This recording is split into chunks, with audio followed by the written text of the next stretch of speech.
A busy weekend in the NFL playoffs. We had football Saturday, Sunday. We're going to have more football tonight. We are talking about Saturday and Sunday's games. This podcast is going to be all wild card weekend football. We're just talking about the league, what went down over the weekend. We're going all the way from the very first game in Carolina to the very last game Sunday night in New England.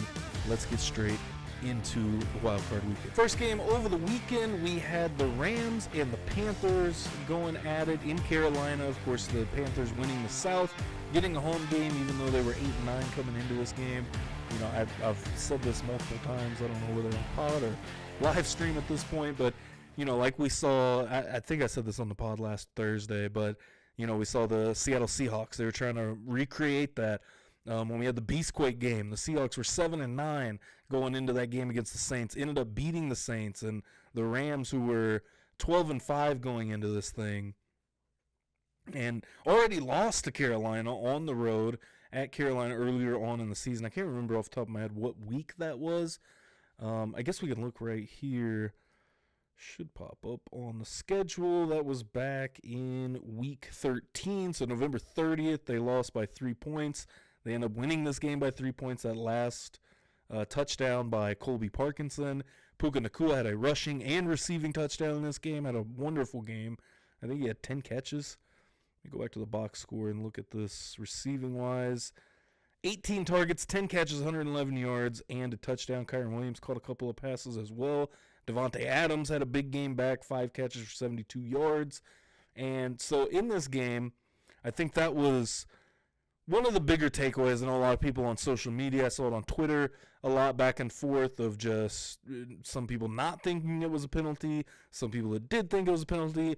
Me personally, I 100% thought that was a penalty. I mean, it's helmet-to-helmet contact, and that's the rule nowadays. I mean, I don't understand, I guess, I get the philosophical debate. You know, let's have a dialogue about that, but you know, a lot of people not wanting penalties to be called. I mean, it's the rule. The rule states that should be a penalty, and it was.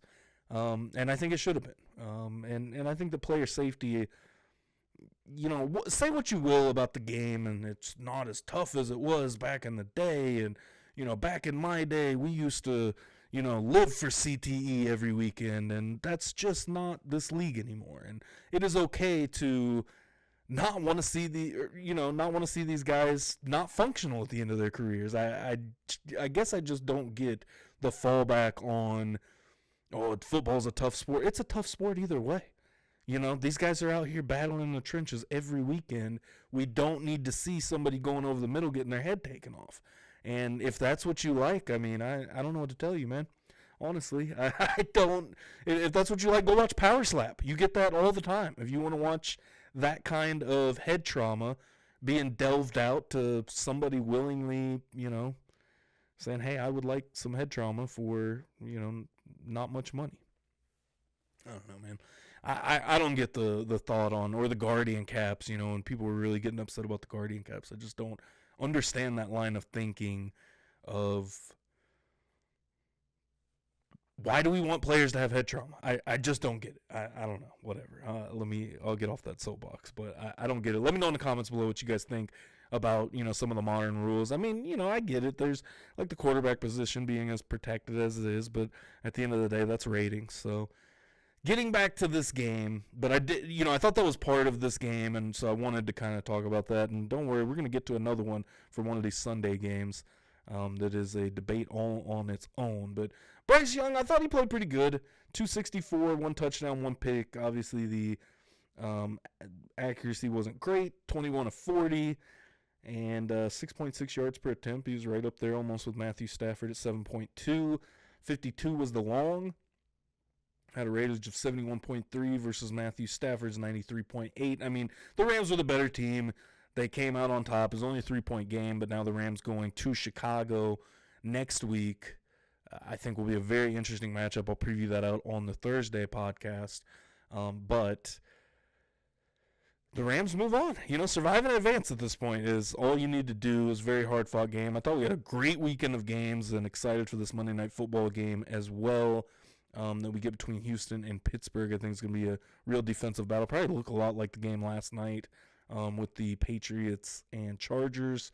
Let me know what you guys thought about the Rams, how you guys are feeling about the Rams. They were one of my, kind of down the stretch, maybe not the last 4 weeks of the season, but before that, they were kind of my team that I really felt confident about in the NFC. I don't know if I feel as confident about the Rams at this moment, but, we'll see going forward, if how much they put together.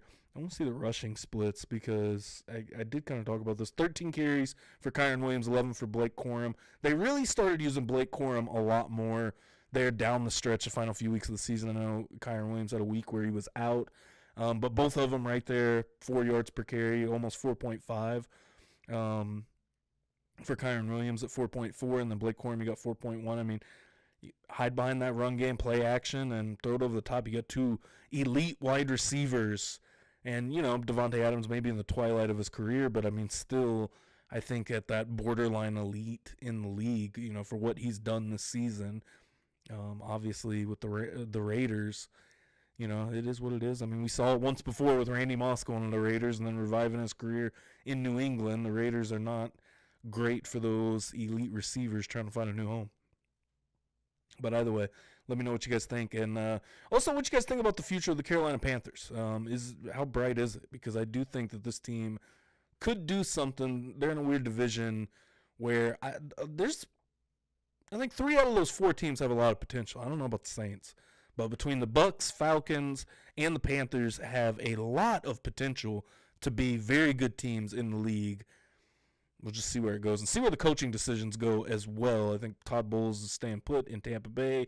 Atlanta will find a new head coach.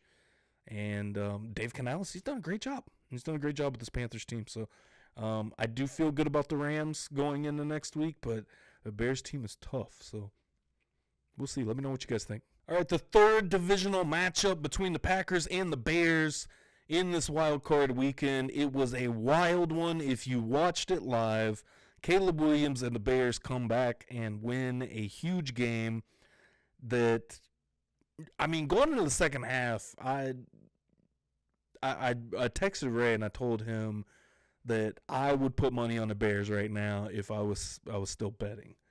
But, with recent tax information that's come out, I don't know if I'm betting anymore. But, to each their own. But I would have put money on the Bears, man. Even when they were down 21-3, when I realized, let me look at the scoring totals because we saw third quarter, the field goal for the Bears made it 21-6. Yeah, I think it was, because it was after that. Another field goal earlier in the fourth. It was late in the third quarter where I realized it was 21-6, and I thought, the Packers have had a couple of drives now. They haven't put any points on the board against the Bears. That's not good. The way this game is trending is just all bad for the Packers, and I really thought that this is where we were going, is the Bears are going to win this game, and if they were going to do this, if they were going to beat the Packers, this was how they were going to do it. So I would also like to say 2-0 on Saturday in my predictions. I predicted the Bears and the Rams to win on the podcast on Thursday. So we're at 2-0, feeling good. Ben Johnson is the best in the game right now, I think. Offensively, offensive mind-wise, Ben Johnson is the best in the game. And I might get into the film and break some of it down because I've already seen some breakdowns of, some of the stuff that he put together and used throughout the game based off the original. It's almost like what the Chiefs used to have. It's fun to watch. It sucks that it's not the Chiefs that are, benefiting from it anymore from a Chiefs fan perspective, a selfish Chiefs fan perspective. But what Ben Johnson is doing out there, I was rooting for the Bears. They got Luther Burden, MIZ, out there on the field. So I'm excited to see what the Bears have in store for the Rams next week. Because that's going to be an interesting matchup between those two teams. But the Bears, they did their thing, man. Went over on the over-under. Bears cover the spread. This Bears team, man, bear down, man. Bear down. Because this is an exciting team to watch. Caleb Williams, 24 for 48, 361 yards, took 1 sack, threw 2 picks, but also threw 2 touchdowns.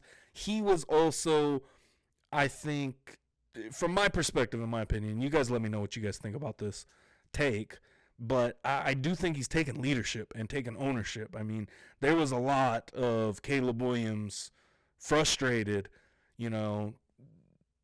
yelling, I guess. I mean, you're in that environment. It's easy to yell because there's a lot going on. And that crowd was live. It was insane. And, not having a playoff game in so long will do that to you and do that to your fan base. Trust me, I've seen it firsthand with the Chiefs and being at Arrowhead for, some of these games. I was at the Pittsburgh Steelers game back in 2018 that they lost. And, then being at the Tennessee Titans AFC Championship game that they won and went to the first Super Bowl in 50 years. Like, that's the kind of environment that the Chicago team has right now, and that whole city is just backing the Chicago Bears right now, and it's exciting to see. So I'm excited for the Bears organization and team, and just for the city of Chicago in Bears sense. The only time you'll see me rooting for any Chicago team, I think, maybe outside of the White Sox, but can't get down with the Cubbies as a Cardinals fan at all. But either way, where was I going with that? I'm trying. Let me get back to where I was. Caleb Williams and just taking the leadership, and it's something that I've criticized Joe Burrow over. That one thing that I have realized is Joe Burrow is not a leader. He really showed that week 2 of last year against the Chiefs, where Jamar Chase pretty much sealed the game for the Bengals, getting that 15-yard penalty for yelling at the officials, and Burrow stood by and just watched it happen. And that's not what you want to see out of your quarterback. You want to see your quarterback being the leader of the offense. And I think that's what we saw out of Caleb Williams on Saturday night. And getting frustrated. You should be frustrated when things aren't going correctly. You should be calling people out. We've seen it with all the greats. And not saying that Caleb Williams is like going to be the next Tom Brady or anything, but Tom Brady, Michael Jordan.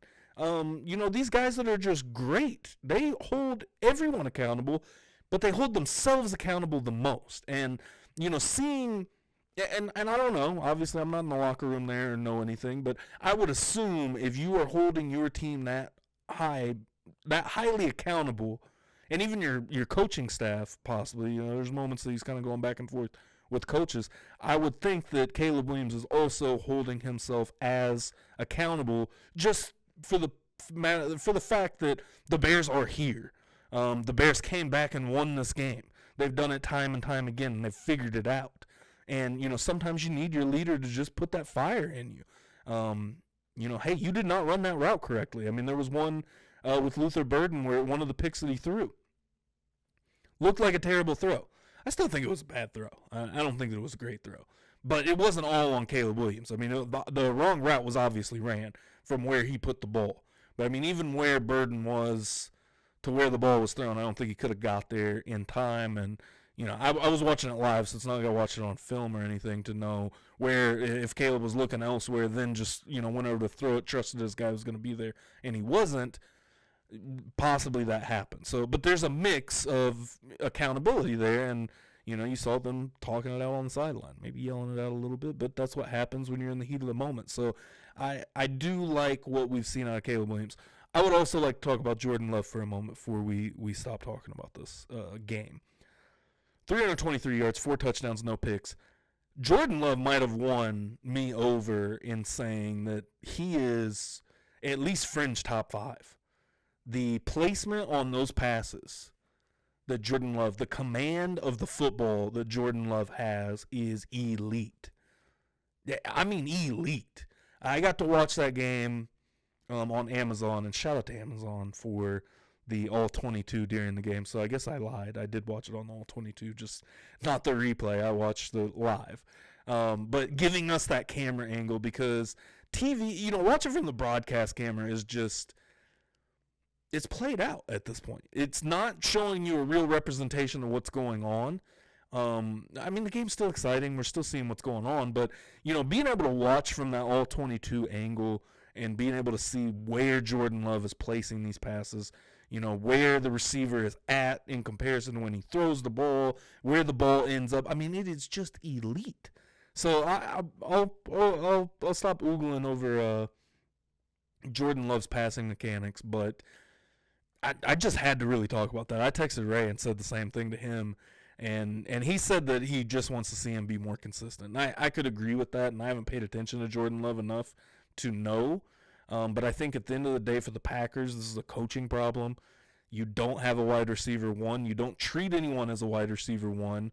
I think Christian Watson is your wide receiver one, but you want to run this carousel of guys so much to show, hey, this coaching staff is just the elite of the elite. Matt LaFleur might have to go. And shout out to somebody that joined me. I can't remember the username on my live that I did Saturday night on TikTok. Said the same thing. Wanted to see LaFleur gone and maybe see that coaching staff take an overhaul with the talent that they have there. And I do kind of agree with that to a point. But yeah, that was cool. Shout out to everybody that joined the live on YouTube that I had no sound to. I didn't realize until afterwards. So shout out to the people that stopped by, because I think there was like 10 to 15 viewers on it through the course of the hour that I was live Saturday night. But yeah, that had no sound. So shout out to you guys that joined and watched along for a minute of me ranting with no audio. But the TikTok live was cool. Everybody that stopped by, that was cool. I enjoyed that. But yeah, Bears-Packers. Bears win. I'm all in on the Bears, man. Bear down. Like I will say this is my favorite team right now to watch. This is my favorite team in the playoffs to watch.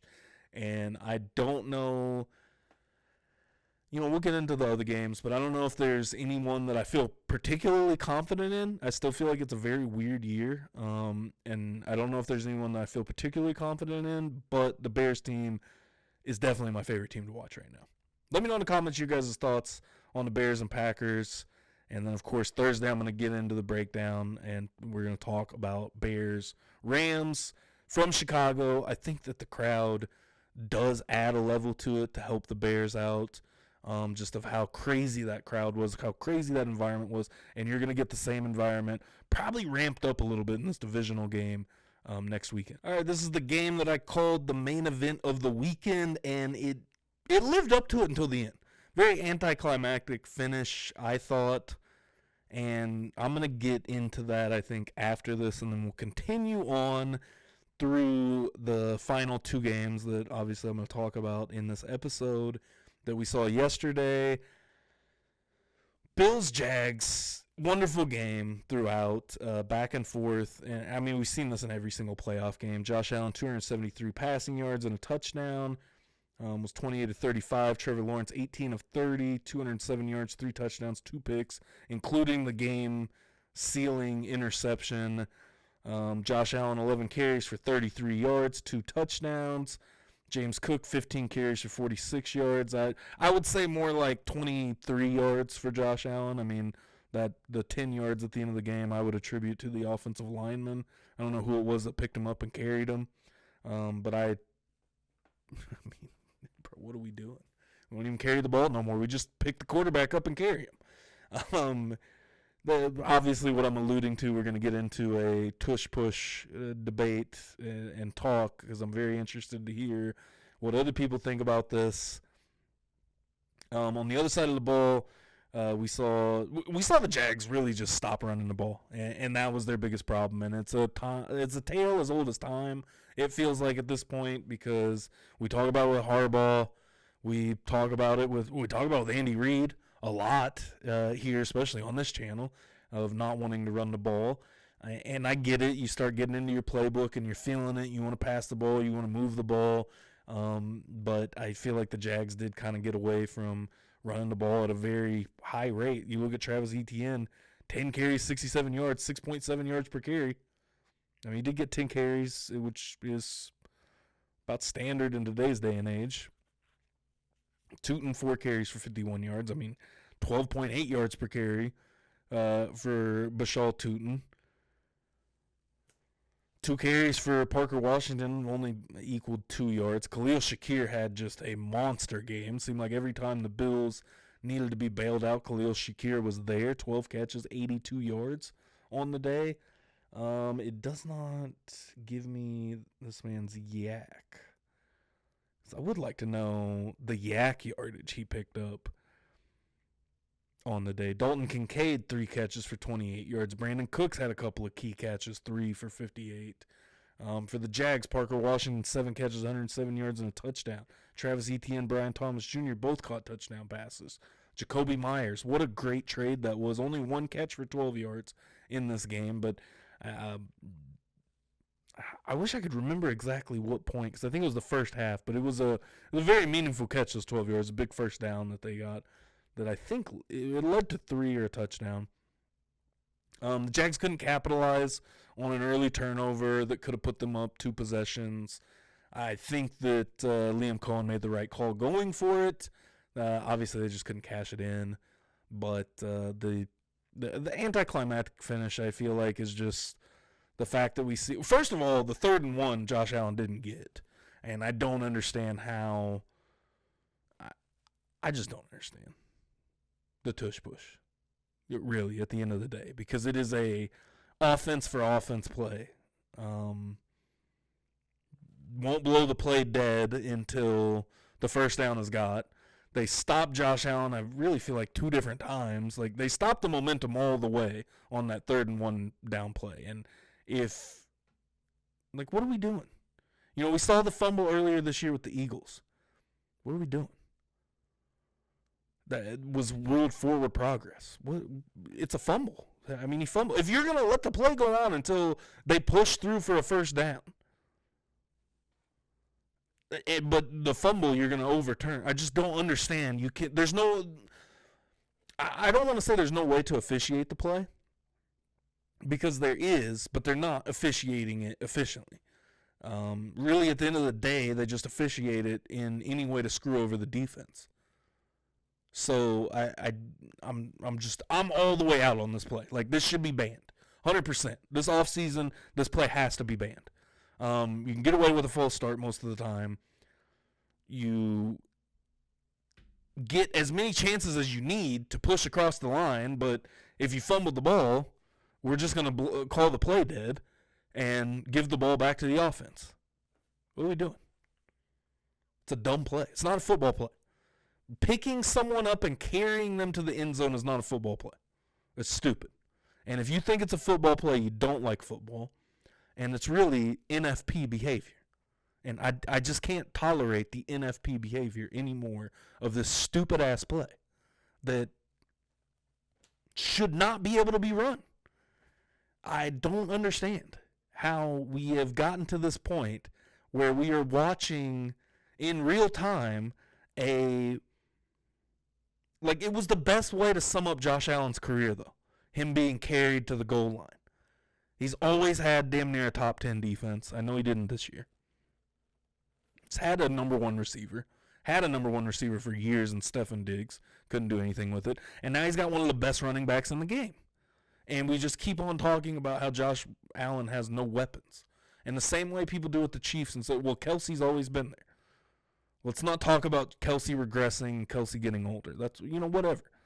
Mahomes has always had Kelsey. But Josh Allen has always had an enormous amount of help around him, whether it's running backs, receivers, or defense. Josh Allen cannot get it done. So I did think that was funny, that it was kind of just a representation of what Josh Allen has done in his career of being carried to the goal line, and that is how they won that game. But it's ridiculous. The tush push is ridiculous, and I think a lot of football fans are over it after Saturday, after what we watched, because we've never seen anything like it. I don't think we've ever seen a player just be picked up and carried. I mean, the lineman literally picked him up and carried him. What are we doing, guys? What are we doing? And the 3rd and 1, too, the virtual measurement, which is a direct correlation from Josh Allen. They added the measurement system because Josh Allen didn't pick up the first down last year in Kansas City, and the internet cried, help Josh Allen, help Josh Allen. By God, help Josh Allen, please. He can't beat Patrick Mahomes, and we just want him to beat Patrick Mahomes. Please, help him. So we added a virtual measurement. Even though we know Josh Allen didn't get the first down, the video evidence shows us he didn't get the first down. It's pretty clear. unless you're just dying to see Patrick Mahomes lose to Josh Allen, because we've never seen that happen before in the playoffs, ever. Josh Allen has never beaten Josh Allen has never beaten Patrick Mahomes in the playoffs. And a lot of people are just dying to see that happen. Just like they were dying to see Josh Allen win an MVP, so we overlooked the guy that had better stats to give Josh Allen an MVP because Josh Allen didn't have as much help. Supposedly. Even though he did. I would argue Josh Allen had more weapons around him than Lamar Jackson did last year. But Derrick Henry counts as like 5 people to most of these internet schmucks and dudes like Dan Orlovsky that's just, I don't know, man. That's one that I cannot stand. And I get it. We all have our people that we don't enjoy their commentary from and things or analysis. But, you know, the arm punt thing with Dan Orlovsky last year. I mean, oh, my gosh. It's an interception is what we call it in football, Dan Orlovsky. I'm sure you're very well acquainted with the term interception. So I don't know, man. Let me know what you guys think about the Tush Push in the comments below. Just know, if you think the Tush Push should be in the field of play, you don't like football. Go watch rugby. They do it all the time. It's called a scrum. And that's what's happening on 4th and 1, 3rd and 1. And again, we have said, I still don't even understand the virtual measurement because Josh Allen did not get that first down on the 3rd and 1. They should have had to play it again. I mean, he obviously got it on the 4th and inches because he got picked up by his lineman and carried. But all right, I'm going to get off of this.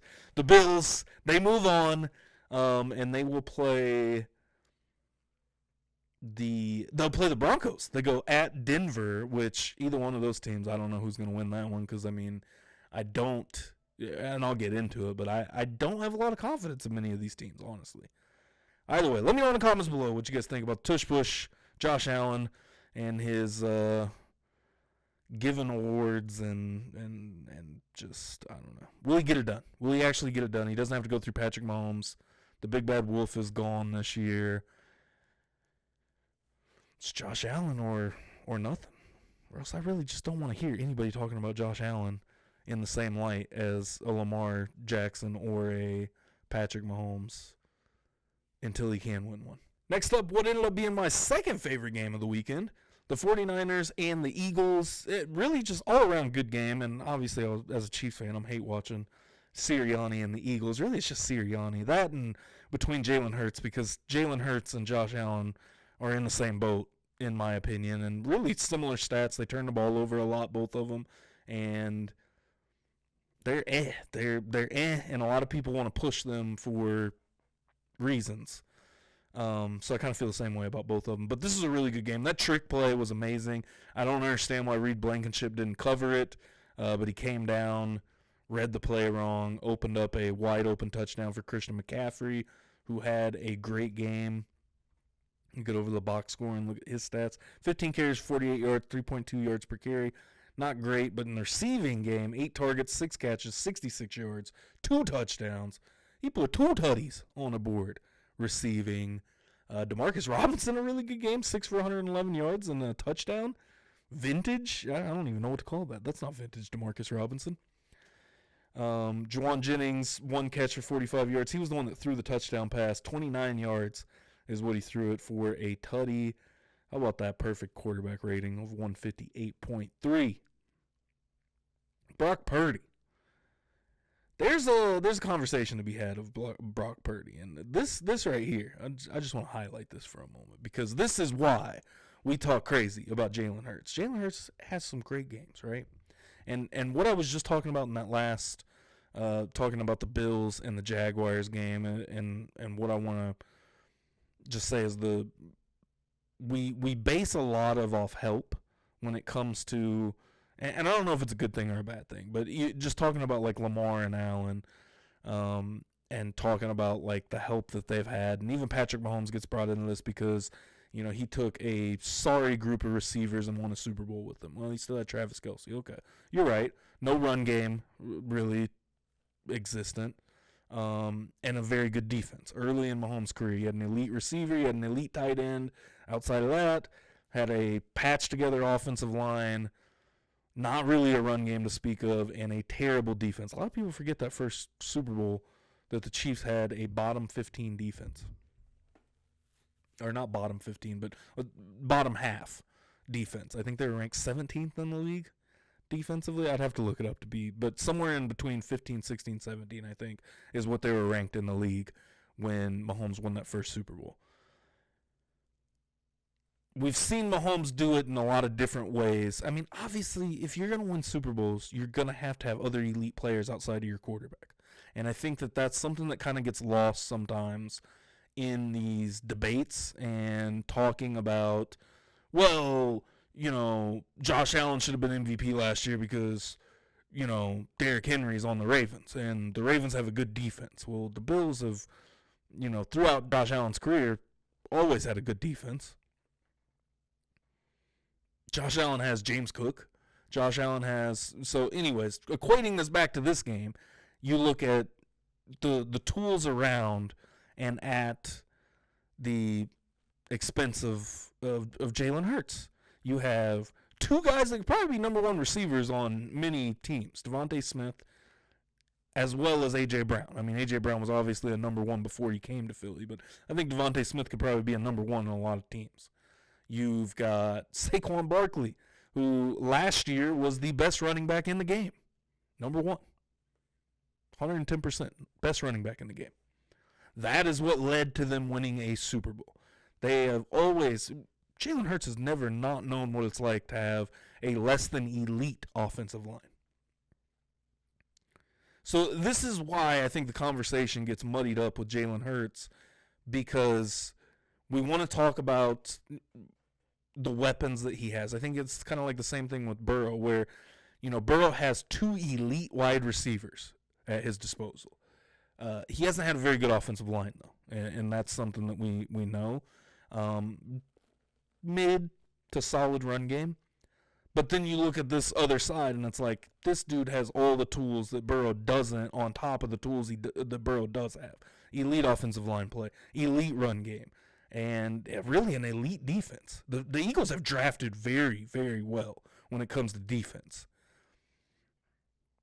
But, it does make Jalen Hurts look a little funny in the light when you compare a lot of these things. It's like, and I've talked about this plenty of times, that I was pining for Jalen Hurts to be a top 5 quarterback coming into this season until I saw him play live in week 2. I was in the stadium watching that game. That is not a top 5 quarterback. And these numbers are reflective of who he is as a quarterback. 168 yards, 1 touchdown. He didn't turn the ball over, which is awesome. Better than I could have asked for, I feel like. But it's like, then you look at Purdy, 2 touchdowns, 2 interceptions, 262 yards, 18 of 31. Whereas I think these two are more similar than trying to compare Jalen Hurts to the top, 3 quarterbacks in the league. I think that you look at Purdy and Jalen Hurts kind of in the same light, because Jalen Hurts, you just don't turn the ball over, man. And you are easily going to win a lot of these games, which I think that the coaching staff has been absolutely terrible for the Eagles. Coming away from that week 2 game, and I watch the Chiefs on film. I don't really watch other teams on film unless you're playing the Chiefs or going to play the Chiefs. And the Eagles, when I watching that game, I said in the upper bowl, so it's like watching live film, and that's one of my favorite things about going to the game. It's like I get to watch it on film, damn near, besides just watching the TV angle. But what I was gonna say is, watching that offense work, I swear they had like 2 plays in the entire game. All I saw was Jalen Hurts throw a swing screen. He would look downfield a route or two, check down, which you could say the Chiefs did, play good defense against the Eagles when they played in week 2, because I do think that they did, but that offense is miserable, in the sense of play calling. And that's not on Hurts, that's not on anyone but, offensive coordinator and your head coach, which something we talked about is Harbaugh possibly going to be linked to the Eagles. Does Sirianni go? I think this is a really tough game to lose, because you got a team that Brandon Ayuk is still not back. Kittle was not available for most of this game. Kittle ended up getting hurt. And he had 2 targets for 1 catch for 6 yards. Shout out Sky Moore getting a target in this game. Sky Moore, Chiefs fans, is going to the divisional round. The Chiefs did not make the playoffs. Isn't that crazy? Isn't it crazy how life works? On the Eagles side, Dallas Goedert, 4 catches, 33 yards. Saquon Barkley, 3 for 25. What did he do rushing-wise? 26 carries, 106 yards. And that couldn't save you from losing 23-19. The Niners are an interesting team. That might be the best coaching staff in football. Staff altogether. Ben Johnson's best in the game right now, offensively. Shanahan is up there, but Ben Johnson is the elite of the elite.